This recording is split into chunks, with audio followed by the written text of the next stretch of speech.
कन्नड येथील दिव्यांग बांधवांच्या आत्महत्येच्या निषेधार्थ प्रहार जनशक्ती पक्षाचे धरणे आंदोलन। कन्नड येथे सरकारच्या उदासीन धोरणाला कंटाळून एका दिव्यांग व्यक्तीने आत्महत्या केल्याच्या घटनेचा तीव्र निषेध व्यक्त करत प्रहार जनशक्ती पक्षाच्या वतीने अमरावती जिल्हाधिकारी कार्यालयासमोर एक दिवसीय धरणे आंदोलन करण्यात आलं। यावेळी सरकारच्या दिव्यांग धोरणावर टीका करत सरकारी योजना केवळ कागदोपत्री असल्याचा आरोप करण्यात आला आहे। दिव्यांग बांधवांना योजनांचा लाभ मिळण्यासाठी शासकीय कार्यालयांमध्ये शेकडो वेळा चक्रा माराव्या लागतात, मात्र तरीही त्यांना न्याय मिळत नाही, अशी भावना कार्यकर्त्यांनी यावेळी व्यक्त केली। दिव्यांगांच्या प्रश्नाकडे लक्ष न दिल्यास अधिक तीव्र आंदोलन छेडलं जाईल। दिव्यांगांच्या कल्याणासाठीच्या योजनांची अंमलबजावणी प्रभावीपणे करण्यात यावी, अशी मागणीही यावेळी करण्यात आली।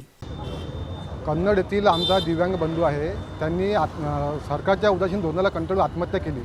त्यांच्या काही जास्त मोठ्या मागण्या होत्या, त्याच्या जे थोडंसं कर्ज होतं सरकारने ते माफ केलं असतं आणि त्याला रोजगार दिला असता, त्याला आत्महत्या करायची गरज आली नसती। पण हे सरकार असं आहे की म्हणजे दिव्यांगाच्या प्रश्नावर काहीच लक्ष देत नाही। त्यांना म्हणजे फक्त दिव्यांगाच्या ज्या हे आहेत योजना त्या फक्त कागदोपत्री आहे। दिव्यांगाला एखादी योजना घ्यायची असली तर त्याला 100 चक्र ऑफिस मारायला लागते, पण दिव्यांग चालता येत नाही बिचारा, तो कसा योजना लय करेल। मग माझं म्हणणं आहे की दिव्यांगांच्या प्रश्नाकडे सरकारनं पूर्ण लक्ष दिले पाहिजे।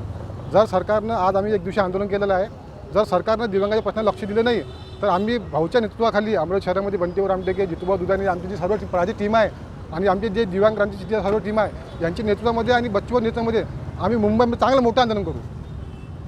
या आंदोलनात प्रहार जनशक्ती पक्षाचे पदाधिकारी, कार्यकर्ते आणि दिव्यांग बांधव मोठ्या संख्येने सहभागी झाले। सरकारच्या विरोधात जोरदार घोषणाबाजी करून दिव्यांगांच्या न्यायासाठी लढण्याचा निर्धार यावेळी व्यक्त करण्यात आला। आमच्या दिव्यांग बांधवांनी गेल्या 26 जानेवारीला आमचे प्रत्येक जिल्ह्यात आंदोलन होते। त्या दिवशी ह्या सरकारच्या ज्याच्याला कंटाळून, यांच्या ह्या धोरणाला कंटाळून आमच्या दिव्यांग बांधवांनी आत्महत्या केली।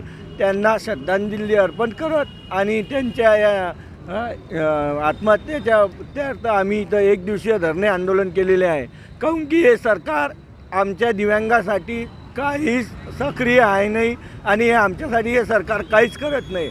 आम्ही आमच्या पगारासाठी फॉर्म भरला तर आमचे पगार चालू व्हायला 3 महिने लागते आणि यांनी सत्तेत येण्यासाठी एका सेकंडचाही विचार न करता लाडकी बहीणसाठी 11,000 रुपये एका सेकंडमध्ये टाकले आणि 8 दिवसाच्या अंदर त्यांच्या खात्यात आले।